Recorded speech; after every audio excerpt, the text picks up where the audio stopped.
Buenas noches, el día de hoy vamos a hablar un poco sobre el tema producción y control, que es un tema muy relacionado en el ámbito administrativo.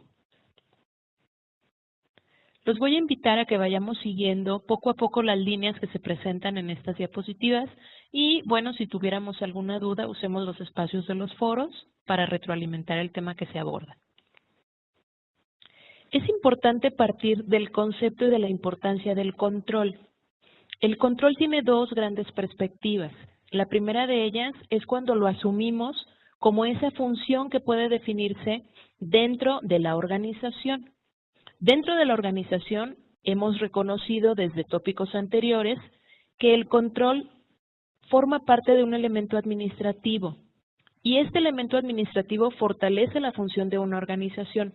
Precisamente el control se conjunta con las funciones de planeación y de dirección e implica intercambios que deben considerarse para lograr una correspondencia entre estas funciones y otros aspectos de la organización.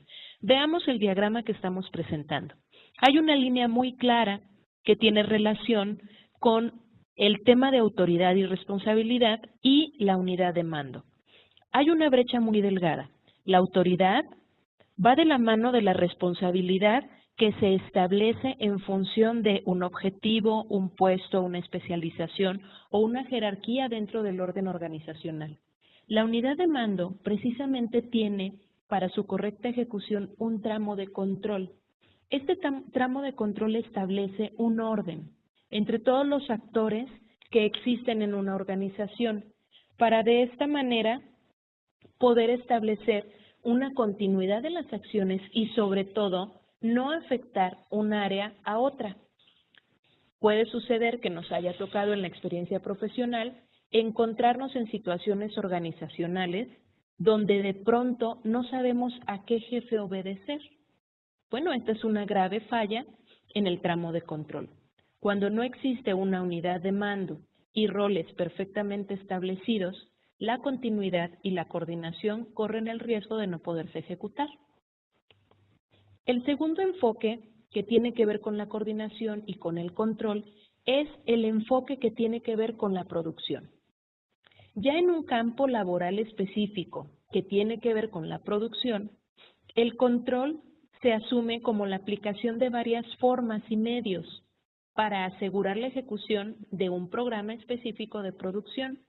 Esto requiere que se proporcione un nivel adecuado de disponibilidad de recursos y que se atienda sobre todo la demanda. Recordar que estamos hablando aquí precisamente de cómo garantizar que una demanda sea satisfecha.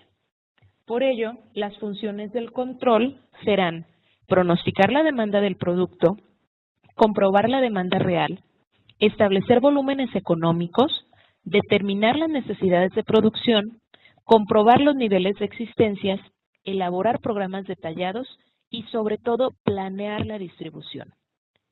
Es importante observar que cada uno de estos elementos de la función se refieren precisamente al producto y a todo lo que ello implica, desde cómo se va a producir, desde cómo se va a transportar y sobre todo preguntarnos si es lo ideal o no, de acuerdo a la necesidad, en este caso, del cliente. Los controles generales y las auditorías son procedimientos hasta cierto punto frecuentes. Los procedimientos de auditoría relacionados con el control no se encuentran estandarizados para todas las empresas y los que se utilizan se seleccionan debido a que tienen particular significación con los objetivos del trabajo. Seguramente ustedes han escuchado hablar de cuestiones como normas o certificaciones, por ejemplo, las normas ISO son muy frecuentes en el ámbito de la producción. La planeación adecuada incluye que el auditor adquiera la comprensión de la naturaleza operativa del negocio, esto es, poder trasladar la norma o la base objetiva que se está tomando de referencia a la necesidad operativa del negocio, a la realidad de la organización, a la ubicación de sus instalaciones, las ventas, las producciones, servicios prestados, la estructura financiera, las operaciones de compra y venta y muchos otros asuntos que pudieran ser significativos en lo que se va a auditar. Dicho de otra manera, Los instrumentos no son absolutos. Los instrumentos que existen, ya sea en certificaciones o normas, deben adaptarse a la realidad organizacional.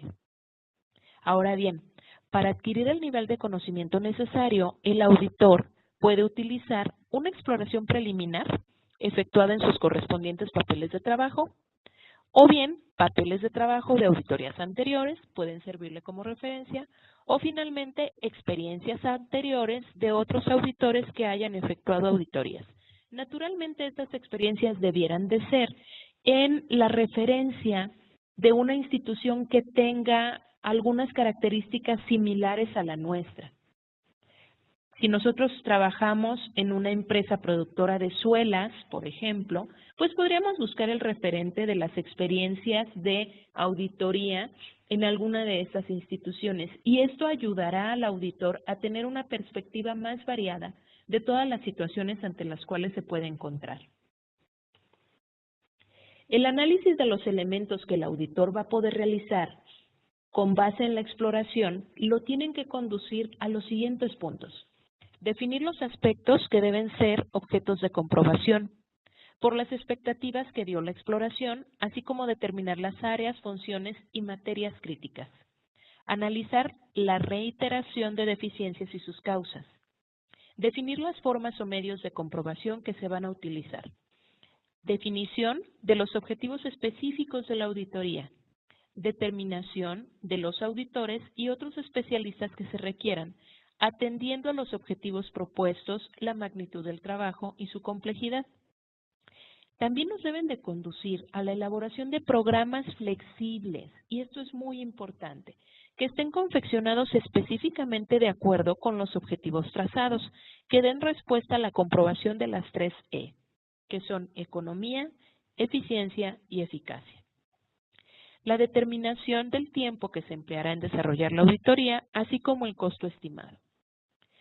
Si observan, cuando nosotros estamos planeando una auditoría, lo que se está buscando es que nosotros podamos evidenciar qué tanto control se tiene sobre todos los elementos que se involucran en un proceso de producción. Por ello es que el proceso de auditoría requiere una reflexión previa a su realización, con una clara delimitación de cuál es la intención de la misma. No podemos llegar a realizar una auditoría de control de calidad, por ejemplo, a una institución, sin tener en claro específicamente qué aspectos vamos a abordar. Naturalmente, para tener el conocimiento de qué aspectos se van a abordar, nosotros debemos de tener pues una conciencia objetiva de cuál es el alcance de los procesos, cuál es el alcance de la misma estructura organizacional, y con esto me refiero a qué áreas desarrollan qué funciones, a través de qué procesos, si existen algunos indicadores que nos establezcan tiempos de respuesta, costos, número de personas participantes, etcétera, es algo que el auditor no se puede permitir desconocer. Finalmente, lo que queremos lograr a través de un proceso de auditoría es establecer un control de cantidades, y no solo cantidades, sino calidad de la producción. Y entonces tendríamos que entrar en un ejercicio para definir qué es la calidad. La calidad es un concepto muy abstracto. Ha ido por bastantes precisiones de diferentes autores, y finalmente es un uso común que en algunas organizaciones se permita construir la definición propia del concepto de calidad. Les estoy compartiendo algunos referentes. La calidad debe ser definida en términos del cliente. Finalmente, un cliente es quien va a juzgar, con base en su opinión o con base en su experiencia, si el producto que él consumió le ha resultado de calidad o no. La calidad puede ser definida como conformidad con las especificaciones, y nuevamente me refiero al cliente. Si yo tengo una expectativa de que un determinado producto o servicio va a satisfacer de una necesidad básica que yo tengo de manera específica, el nivel en el que yo me encuentre conforme o no con este producto va a ser lo que me va a permitir precisamente establecer ese nivel de conformidad. Un concepto importante es recordar que en la calidad siempre debe existir una continuidad. Piensen ustedes en cualquier empresa. Pensemos, por ejemplo, en una empresa de comida rápida.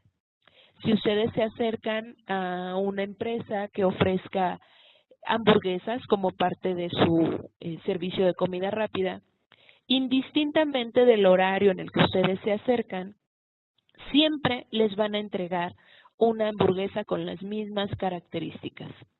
A esto se refiere la continuidad. La continuidad no significa que nosotros podamos cumplir en una ocasión de manera conforme las especificaciones del cliente.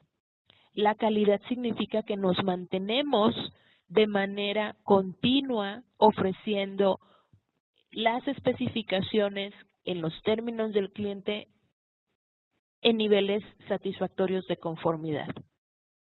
La calidad es entonces lo que percibe el usuario. El entendimiento con el cliente es fundamental. Y la calidad es adelantarse a las expectativas del cliente. Observen cómo no es necesario solamente cumplir una necesidad en un momento dado. Sabemos que el ser humano por naturaleza es un ser cambiante. Y en un determinado momento lo que hoy me ha dejado satisfecho, el día de mañana ya me resulta insuficiente. Por eso es importante, cuando hablamos de calidad, pensar en qué será lo que necesitará mi cliente el día de mañana, o más aún, crearle poco a poco una necesidad. La calidad es un concepto que empezó a surgir en los años 50. Estaba asociado con el lujo. Algo de calidad era algo lujoso y era algo que asumías iba a tener un costo que no necesariamente todos iban a poder cubrir. Para el año 60 se confirmó que la calidad costaba. Ya no era un lujo de unos cuantos, tal vez estaba un poco más abierta a la población, sin embargo seguía siendo costoso. Para los años 70, la gran frecuencia y la necesidad aspiracional de las empresas de decir que tenían un producto de calidad lo volvió un instrumento de ventas. En los años 70, una estrategia común para comercializar un producto era decir que era un producto reconocido por su altísima calidad, lo cual impactó hacia los años 80.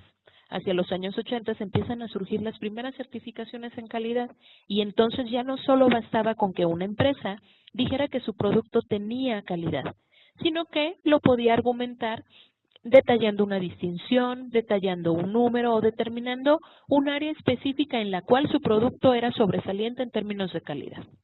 Hacia los años 90 se volvió más una estrategia. Recordemos que hacia los años 90 empiezan aquellos tratados de globalización donde el comercio abrió las puertas hacia los márgenes internacionales. Entonces, aquellos productores que tenían establecidos estándares, certificaciones o niveles de calidad, pues eran los que tenían las más amplias posibilidades de entrar al mercado internacional. Sin embargo, esto se volvió tan frecuente que hoy en pleno siglo XXI, pues esto ya no es ni un lujo, ni un costo, ni un simple instrumento de ventas. Hoy por hoy la calidad es un requerimiento. Hoy todos los usuarios, todos los clientes requerimos que aquello que se nos está ofreciendo cumpla con nuestra expectativa. ¿Por qué? Porque hay muchísima competencia. Si un proveedor no nos sabe reconocer nuestras necesidades o simplemente no cumple nuestras expectativas, pues nos damos la media vuelta y buscamos un proveedor distinto.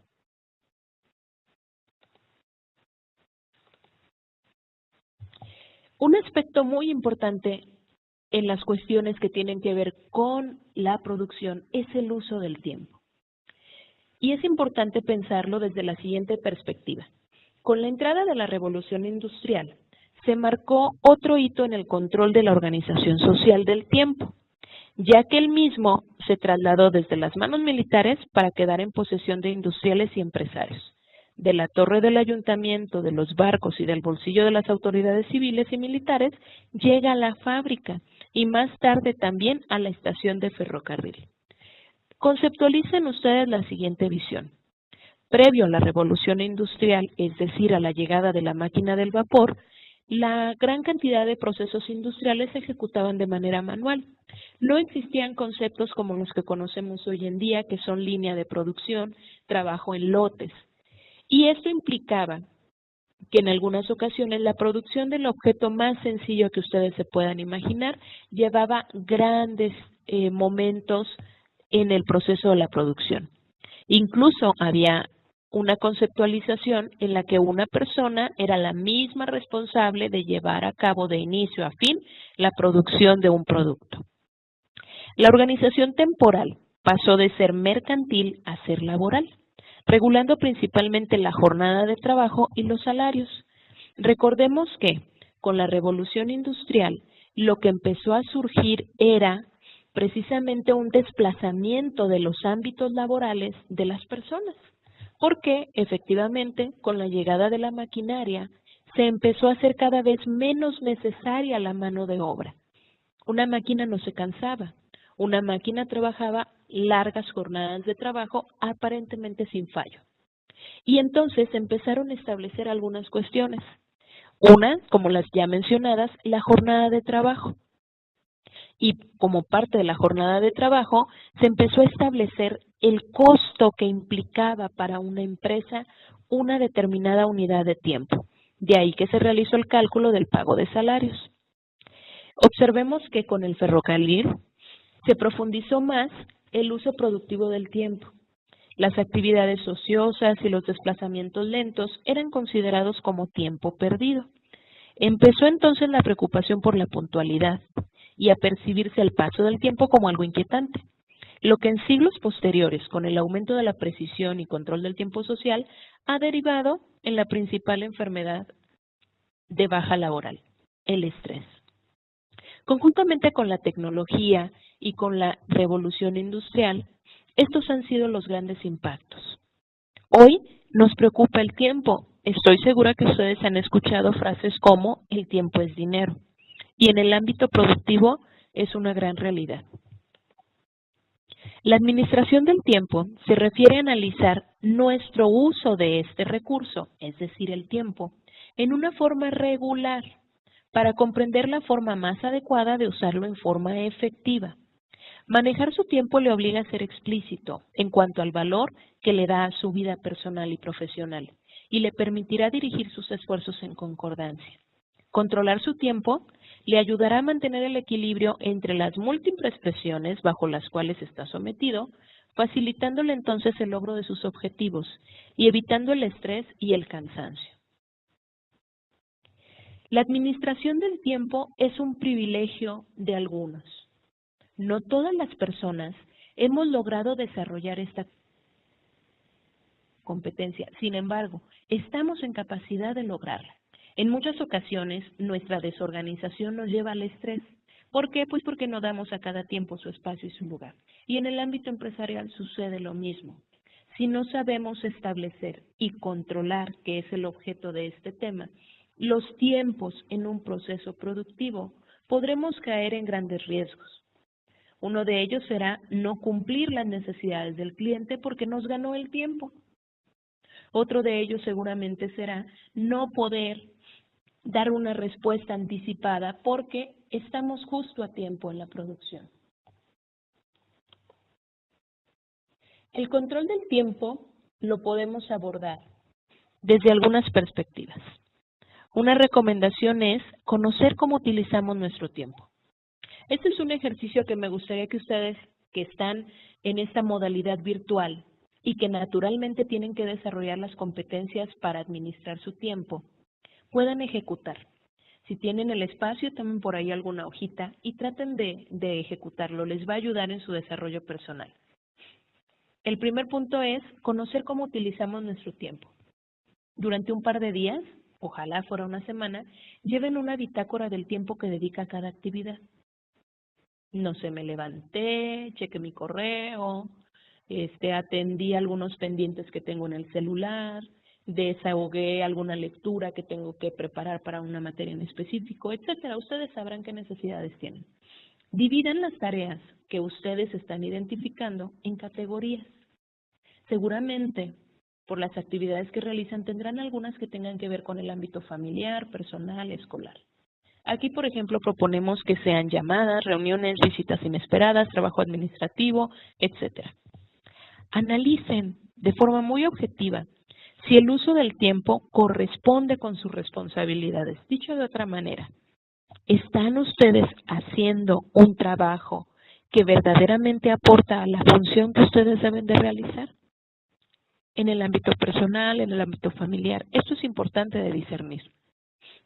Punto número 3, establezcan sus objetivos. En base a lo que es importante para ustedes, determinen qué quieren lograr cada semana. Desglosen cada objetivo en tareas. Asígnenle un tiempo estimado a cada una y establezcan sus prioridades. Organicen su tiempo. Identifiquen las herramientas correctas que les permitirán comprometerse a cumplir las tareas identificadas en un tiempo específico. Las herramientas que ustedes pueden utilizar para organizar su tiempo pueden ser listas de cosas por hacer, pueden ser calendarios, pueden ser planificadores, pueden ser incluso post-it, notas que ustedes tengan en un lugar visible y que les ayuden a visualizar de su objetivo del día, del mes o de la semana, cuál es el avance que llevan, precisamente para no llegar a la fecha acordada y entonces estar llenos de estrés porque no lo pudieron lograr. Llevando este ejercicio al campo de la producción, la reflexión es exactamente la misma. Tendríamos que definir cómo se utiliza el tiempo para la producción de un determinado producto. Por cuántas fases es indispensable, verdaderamente indispensable que un producto pase. Por cuántas manos de verdad es indispensable que pase el producto. Y finalmente establecer cuál es el tiempo idóneo para producir un determinado artículo, producto o servicio.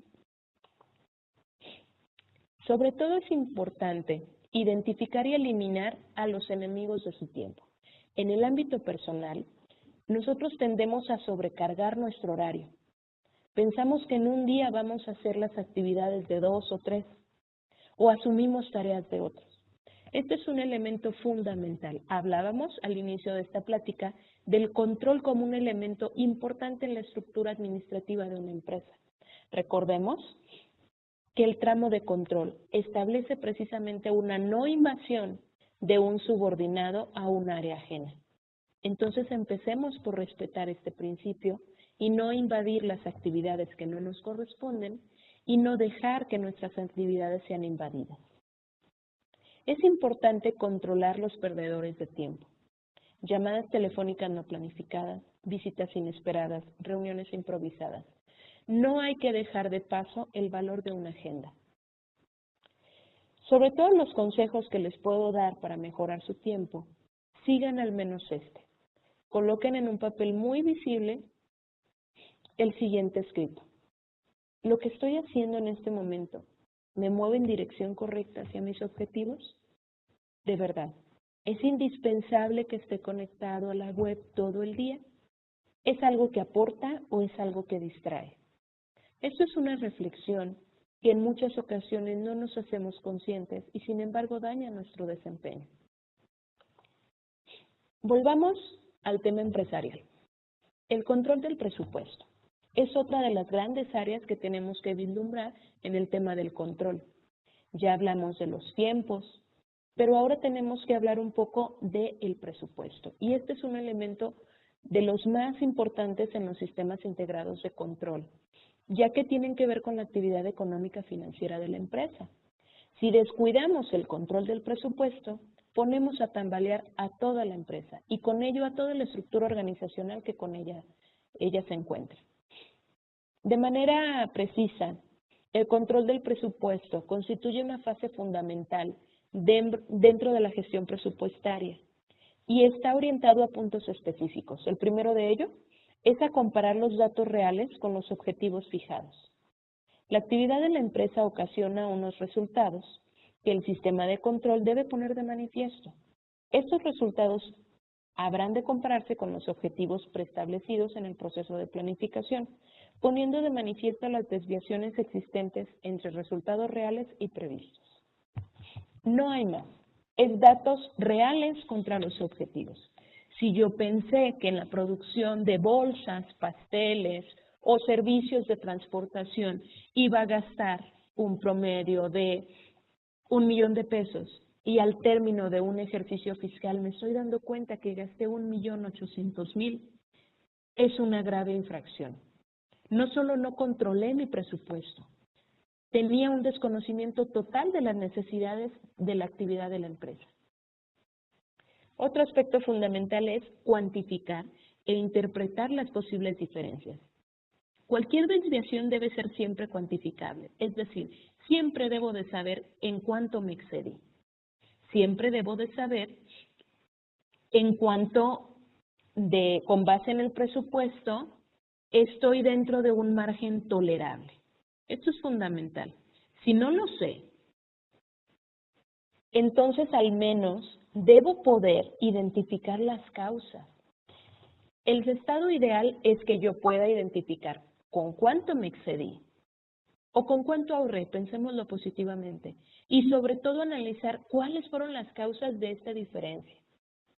Un aspecto muy importante es que yo logre incluso precisar qué área o qué persona es la responsable de esta diferencia, para bien o para mal. Si es para bien, vamos a acercarnos a esta área y vamos a preguntar cómo le hiciste para ahorrar en papelería el 5% de lo que ejerciste el año pasado.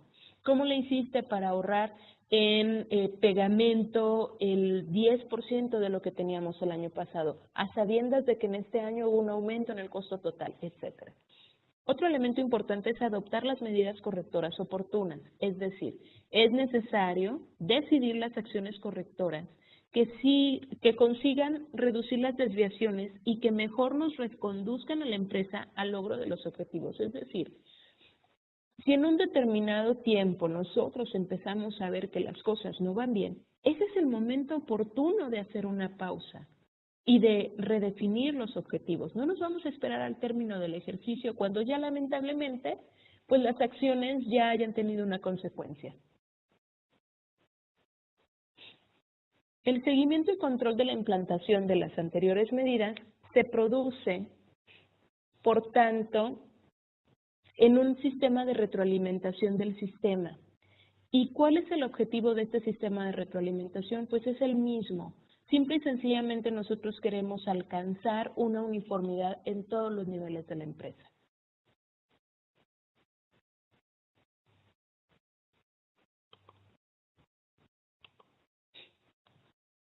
Nosotros podemos basarnos en un esquema del control presupuestario.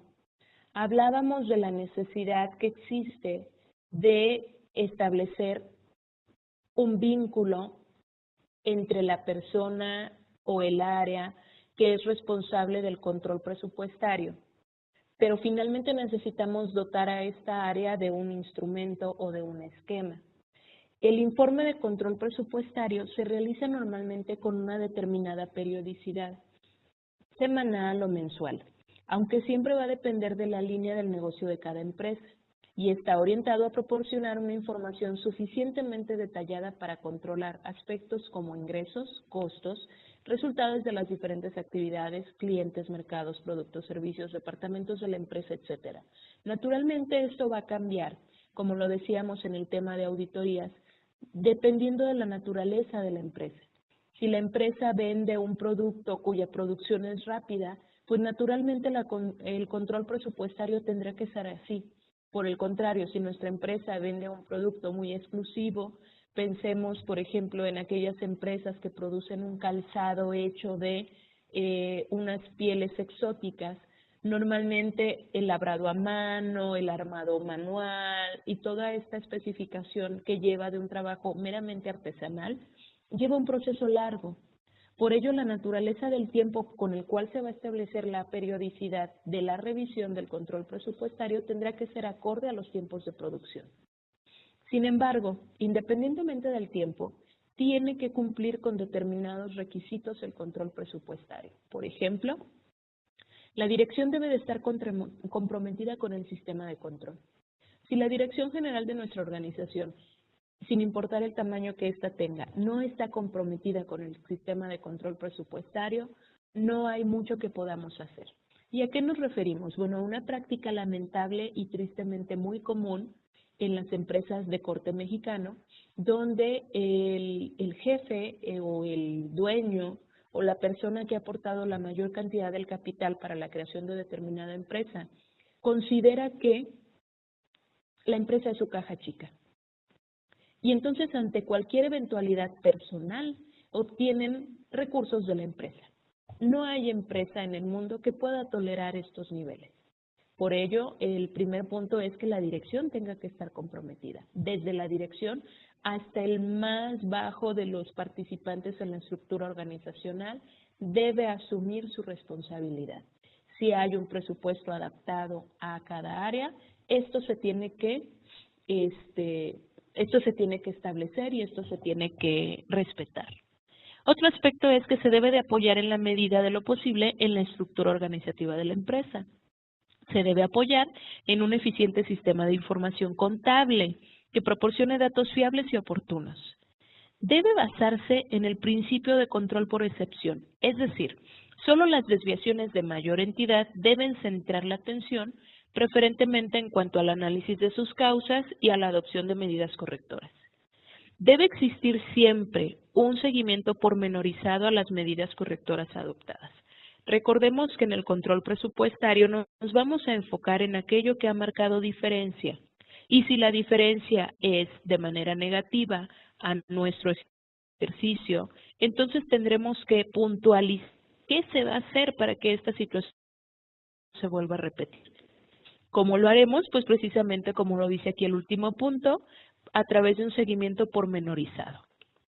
Las ventajas que un control presupuestario ofrecen a un entorno de producción es que permite coordinar las actividades de las distintas áreas de la empresa, permite identificar problemas potenciales, da lugar a la existencia de una estructura claramente definida en lo referente a los niveles de responsabilidad. Compara los resultados reales con los presupuestados, analizando desviaciones y tomando las medidas correctoras necesarias. Aprovecha las capacidades del conjunto de la organización a través de una gestión participativa. Si observamos el control de la producción, entonces incluye a todas aquellas actividades relacionadas con el sistema de producción que se refieren al diseño del producto, al diseño del proceso, a la selección del equipamiento, la selección y capacitación del personal, la selección de los materiales, la selección de los proveedores, la localización de las plantas, la distribución interna de plantas, la programación del plan y la misma implementación del sistema. Dicho de otra manera, la administración de la producción es en sí la definición de los recursos productivos de la organización. Observemos que se encarga de la planificación, la organización, la dirección, el control y sobre todo la mejora de los sistemas que producen bienes y servicios. La administración de la producción incorpora gran cantidad de tareas diversas, pero interdependientes. Para que podamos llegar a este nivel de control de producción, tenemos que conocer absolutamente todas y cada una de las fases de nuestra estructura organizacional y saber diferenciar el mando entre un área y otra, las responsabilidades entre un área y otra, los aspectos que son importantes para auditar entre un área y otra, y por supuesto el control presupuestario entre áreas y el control presupuestario relacionado entre todas las áreas de una organización. La administración de la producción se aborda bajo 5 rubros separados que se conocen como las 5 P. Estas 5 P se refieren al análisis y a la observación precisa del producto, la planta, los procesos, los programas que incluyen la planificación y el control y el talento humano o personal. Es importante observar que no se puede hablar de una correcta administración de la producción solo desde el enfoque del producto, ya que en muchos de los casos puede ser que el producto no sea necesariamente malo, sino que hay algún factor donde en la infraestructura de la empresa o la misma planta donde se realiza, se está ocasionando un error que está repercutiendo en la baja calidad de un determinado producto. Observen cómo el talento humano, que aquí es también llamado personal, es un elemento que influye en gran medida en la producción. Si no tenemos la capacitación adecuada del personal, la motivación adecuada del personal o el interés suficiente del personal en que el producto que se está produciendo salga con la calidad adecuada, seguramente tendremos algunos problemas. Justo acabamos de revisar en la unidad que estuvimos trabajando esta semana el tema de motivación y liderazgo. El talento humano es un factor importantísimo en el logro de los objetivos de cualquier organización, sin importar el giro al que ésta se realice. La planificación y el control se puede realizar a través de tablas o cronogramas. En estos cronogramas se fijan las fechas de entrega de los productos terminados y se puede programar la producción. Debe considerarse además la producción para abastecer la demanda según el estudio de mercado. Y aquí empiezan a relacionarse las áreas. En la planificación se determina adicionalmente el flujo de efectivo. ¿Cuánto dinero es necesario para dar una atención a la producción? ¿Cuánto dinero es necesario para hacer el movimiento de este producto? E incluso cuánto dinero es necesario para hacer que retorne el pago de la producción que acabamos de entregar. Los calendarios de entregas nos van a ayudar a generar compras, fabricaciones, mantenimientos, pagos, almacenajes, transportes y muchas otras funciones en nuestra organización. La calendarización puede ser fácil. Esto es muy sencillo. Yo puedo decir, en septiembre voy a tener 10,000 piezas de la silla modelo A34. Sin embargo, la programación puede ser muy compleja, ya que implica un conocimiento preciso de por qué fases debe de pasar este objeto para ser producido. Y sobre todo, garantizar la satisfacción de los objetivos del cliente, la satisfacción de las capacidades empresariales, desde las áreas internas de mercadotecnia, de control de presupuestos, de la propia administración del personal. El control de calidad es un aspecto que se aplica en las empresas básicamente con 3 objetivos. El primero es para evitar derroches. En la medida que nosotros establezcamos criterios claros, como lo hablamos hace unas diapositivas, de qué aspectos o qué características se van a considerar ideales en la producción de un determinado producto o servicio, nosotros vamos a evitar derroches, porque sabremos precisamente cuáles son los elementos que se tienen que reforzar, cuáles son los aspectos que ponen en riesgo el control de calidad de un determinado producto y tendremos que trabajar precisamente para el fortalecimiento de la satisfacción del cliente. Gracias al control de calidad, nosotros aprovechamos cantidades. Cuando tenemos la producción de un producto con un óptimo nivel de calidad, difícilmente estaremos nosotros haciendo desperdicios.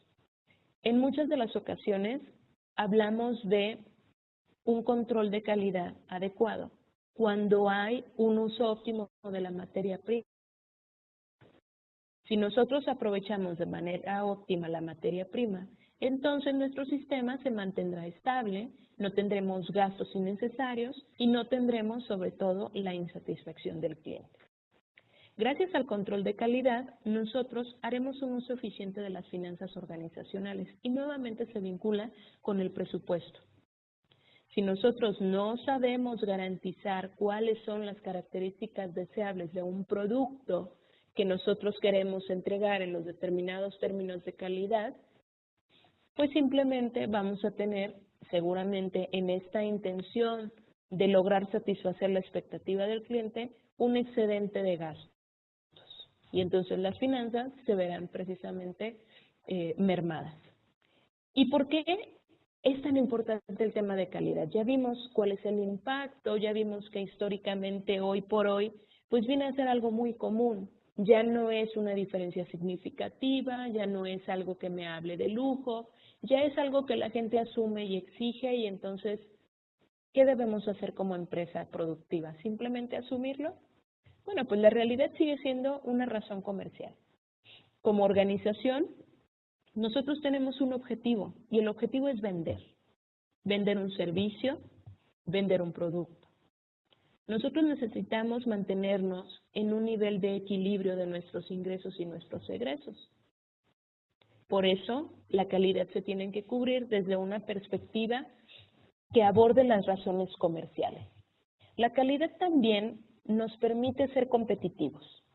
Naturalmente va a mejorar la relación calidad-precio. Si yo garantizo calidad, a la gente le va a dejar de importar el precio al que yo le doy mi producto. La calidad me ayuda a mantener o mejorar la imagen de la marca. La calidad consigue clientela fácil. Se dice mucho que una buena recomendación te ayuda a colocarte en el mercado. Y lamentablemente, una mala recomendación puede destruir tu reputación como organización o como empresa. Finalmente, cuando las empresas empiezan a entrar en este vínculo de buscar la calidad, se logra algo que es de gran importancia para la sociedad, que es el desarrollo del mercado. El mercado entero empieza a exigir determinadas necesidades. El mercado entero empieza a exigir cuestiones por las cuales no le permite a cualquier proveedor entregar un material de mala calidad. Simple y sencillamente lo saca del segmento. La calidad tiene como trilogía 3 elementos. Estos elementos están relacionados con el tema de calidad, pero la abordan desde 3 principales ejes. Pensemos en esto como si fuera un triángulo.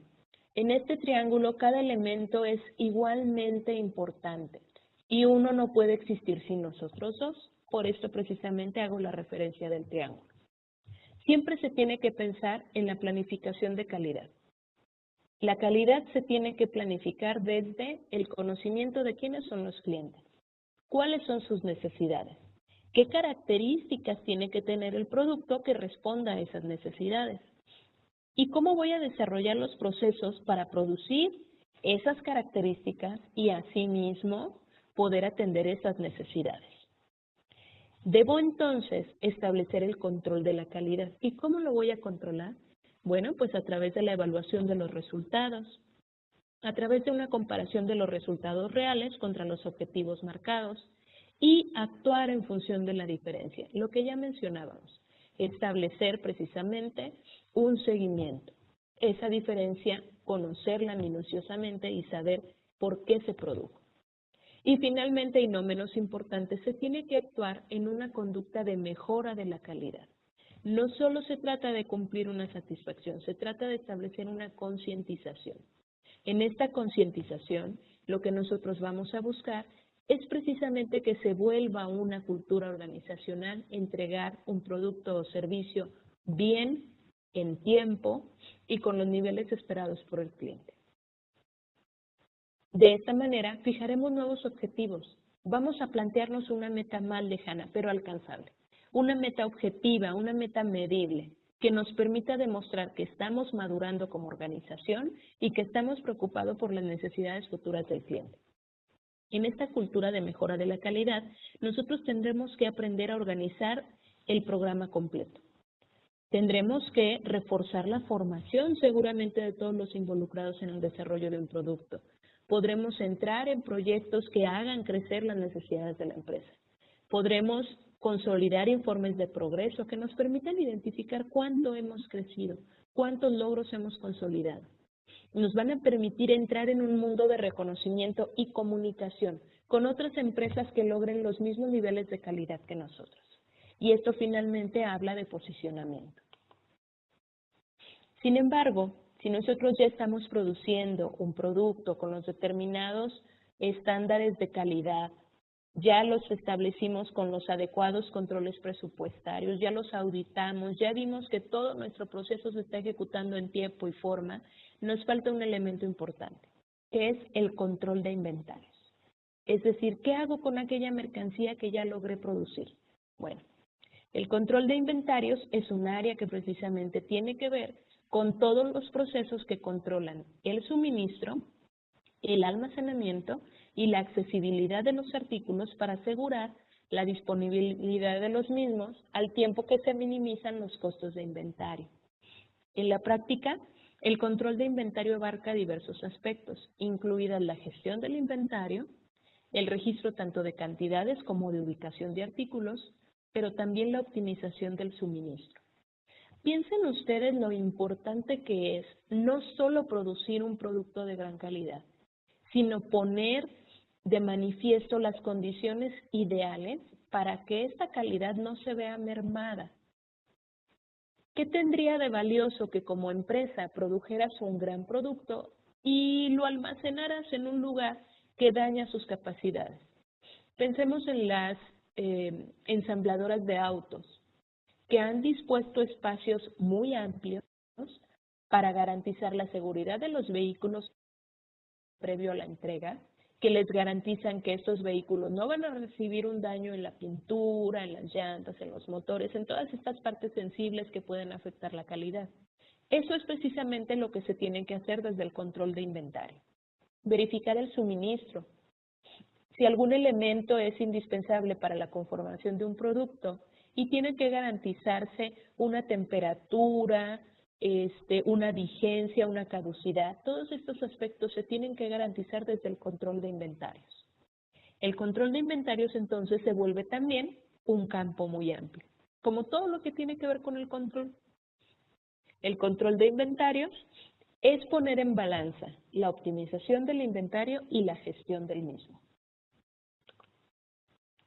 La gestión del inventario, que es casi imposible desvincular del software de gestión del inventario en la mayoría de las configuraciones basadas en computadoras, es mantener una alta productividad en todas las operaciones del inventario. Eso es la gestión del inventario. Quien gestiona el inventario puede auxiliarse de diferentes paquetes contables, de diferentes paquetes administrativos o incluso en algunas empresas desarrollan algo que se le llama ERP, que es un programa ideal para las características de la empresa y te permite ubicar qué insumos o suministros tienes, en qué cantidad, qué vigencia, cuándo los compraste, cuánto te costaron, etc. Ahora, la optimización del inventario es una labor un poco más administrativa. En esta labor, los costos, que deben de ser precisamente los de almacenamiento o los de lo que te cuesta no tener abastecido un inventario de insumos, deben de ser minimizados, al tiempo que se enfrenta una demanda futura incierta. Esta es la parte clave y una de las partes fundamentales y detonadoras del éxito o el fracaso de una empresa. Que tú tengas la capacidad como administrador de controlar todo lo que tiene que ver con los costos a la mínima cantidad presupuestal. Que tú puedas, de algún modo, dotar a tu empresa de todos los elementos que requiera, pero a la vez no causar un retraso en el ámbito productivo o generar cuentas que para el área fiscal sean difíciles de cubrir. Si bien físicamente hay solo un inventario, estas dos áreas reflejan problemas radicalmente diferentes que se abordan mejor por separado. Un aspecto relacionado con el control de inventarios es precisamente el control de compras. Si recuerdan, estábamos hablando de las acciones para el control del suministro y esto se relaciona con el control de compras, reconociendo que es un plan que nos ayuda a mantener el funcionamiento adecuado de las compras en una empresa. En los objetivos que se puede plantear un administrador para mantener el control de compras en una empresa, se encuentran los siguientes. El primero de ellos sería asegurar que el proveedor entregue lo comprado en tiempo y calidad acordada. De ahí se establecen diferentes mecanismos. En algunas ocasiones establecemos contratos, establecemos multas, establecemos cuotas de penalización en el caso de que la entrega sea tardía. Definir los procesos para la gestión de compras y documentarlos con el objetivo de detectar oportunidades de mejora es un aspecto importante del control de compras. Se tienen que definir mecanismos establecidos, tiempos, formas, incluso algunas acciones ya muy recurrentes en las empresas son las licitaciones. La empresa decide lanzar una convocatoria donde invita a los productores de determinado material y la empresa ya tiene presupuestado un costo estimado de cuánto es lo menos y lo más que está dispuesto a pagar. Y esto se logra precisamente gracias a la definición de un proceso para la gestión de compras. El tercer objetivo es elegir a los proveedores que nos ofrezcan la mejor calidad al menor precio. Lo que nosotros estamos buscando es reducir nuestro costo y incrementar nuestra ganancia. Por eso es importante que el proveedor no nos ofrezca lo más barato, pero que sí nos ofrezca lo mejor a un precio óptimo de acuerdo a nuestras capacidades de producción. Es indispensable que en el control de compras nosotros aprendamos a identificar las necesidades de nuestros clientes. Si nosotros no conocemos las necesidades específicas de nuestros clientes y compramos un insumo equivocado por encontrarse a un menor precio, seguramente tendremos problemas en la entrega con calidad para la satisfacción del cliente final. Al implementar un sistema de control de compras, los protagonistas siempre serán dos documentos. Estos documentos son nuestros instrumentos de respaldo. ¿Por qué? Porque, bueno, nos van a ayudar a no perdernos de estos 4 objetivos que acabamos de mencionar y poder establecer precisamente de una manera óptima un control en este proceso. Uno de ellos es la orden de compra. Este es un documento que el comprador entrega al proveedor para solicitar ciertas mercancías y pareciera no muy importante, sin embargo sí lo es.